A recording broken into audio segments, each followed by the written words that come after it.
Hi friends, Leonard's going to join us today for the reading of Chapter 2. It was 4 o'clock when the children arrived at the professor's house. "I met a friend of yours this afternoon," Lindy said. "A friend of mine?" The professor seemed preoccupied and a trifle nervous as he ushered the children into the garden.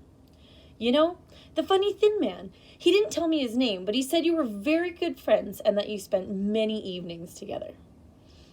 The professor stopped and looked sharply at Lindy. Then he said quietly, "Tell me exactly what he looked like." "Oh, sort of long and wobbly looking, kind of sharp at the elbows. He has a funny voice, too." "You say you met him this afternoon?" "Yes, he walked me home from school. He knew all about Wangdoodleland and everything." "Oh, goodness," said the professor. "Oh, goodness." "What's the matter?" asked Lindy. "You do know him, don't you?" "I certainly do. Did you talk about the hats this afternoon? Did you tell him we were nearly ready?" "Yes," she said, beginning to feel anxious. "Wasn't that all right? If he's a friend of yours." The professor put a reassuring arm around her shoulders. "Do you realize you were talking with the Proc?" The boys looked startled, and Lindy's heart gave a big jump. "Who's the Proc?" she whispered. "He's one of the most important creatures in Wangdoodleland. He's like a prime minister. Besides helping the Wangdoodle run the country, his job is to maintain the safety of the place. The oily Proc, as he's sometimes called, does everything he can to stop anyone from gaining entry and getting close to the Wangdoodle." "But why did he come and see me?" asked Lindy. "To find out all he could about our trip. Since you're the youngest, Lindy, he knew you'd be the most unsuspecting. Dear me, this puts a whole new complexion on things. We had better have a talk." The professor led the way to the summer house, and the children sat down and waited for him to speak. He paced up and down for a while.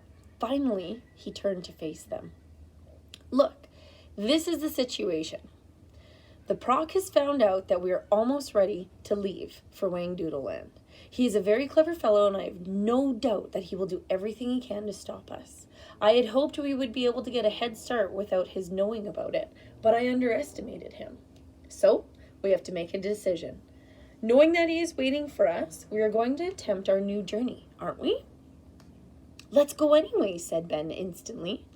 "Me too," Tom agreed. "I'm not afraid of a dumb old Proc, even if he is a prime minister." The professor looked at Lindy. "How do you feel, darling?" She hesitated and then asked in a small voice, "Can he hurt us?" The professor thought about it. "He can do a great deal to frighten us."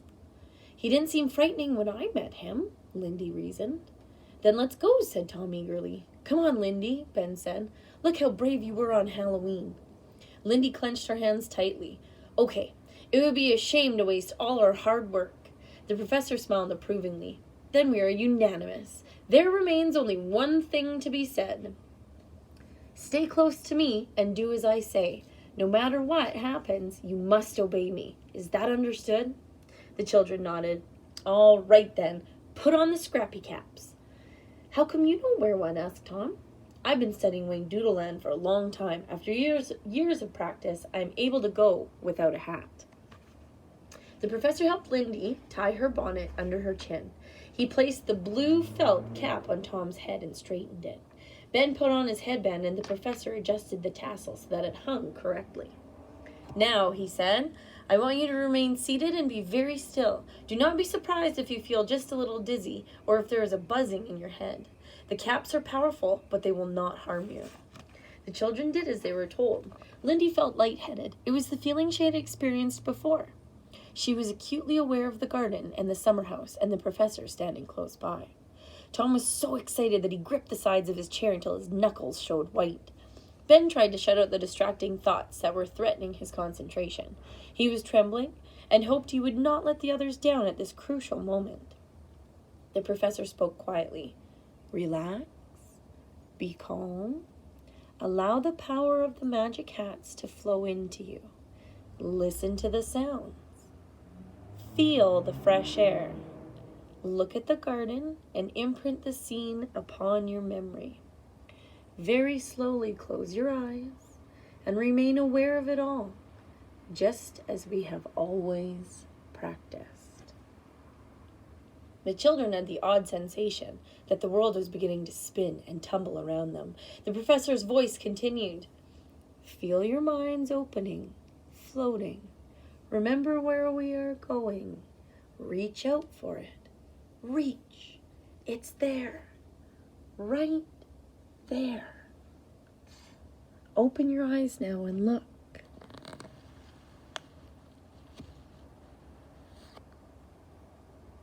Look, dear children, and you will see that it is time we were on our way.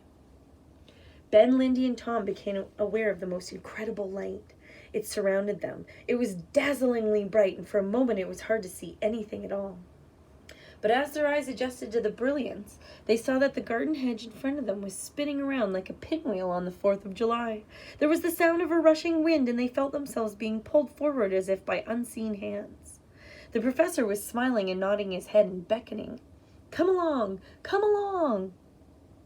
Their vision gradually focused, and then, quite suddenly, everything became crystal clear. In front of them, the hedge had twisted into a long, mossy tunnel. The children knew that at the other end of it lay the most wonderful of all surprises. Come on! Lindy got up from her chair and raced towards the opening. Tom yelled, We did it! We did it! He leaped into the air with excitement and ran after his sister. Ben remained where he was for one uncertain moment. He was still dizzy and blinked as he tried to see the tunnel. The professor moved to take his hand. Come on, Ben, he said gently. We mustn't keep the others waiting. Lindy turned and cried out, Oh, Ben, come and look. Just come and see what I see.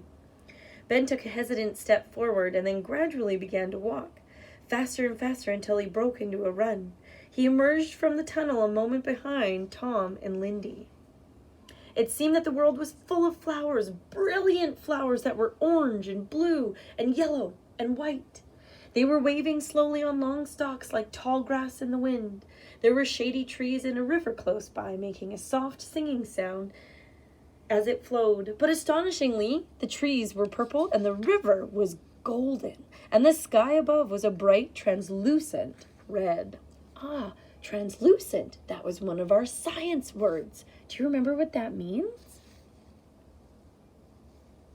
There were pale pink mountains in the far distance, and high atop the tallest one was something that sparkled and shone like sunlight dancing on the water. Lindy was tugging at the professor's sleeve. Look, oh, look, look. What is that? That thing up there, that shining, lovely thing.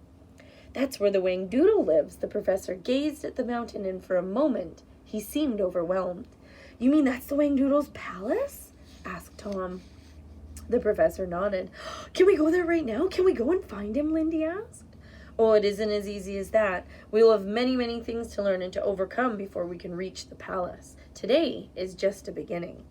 But we made it, yelled Tom. We're really here. Ben said with some awe, I did it. I never thought I could. I'm very proud of you, the professor said. Shall we explore a little?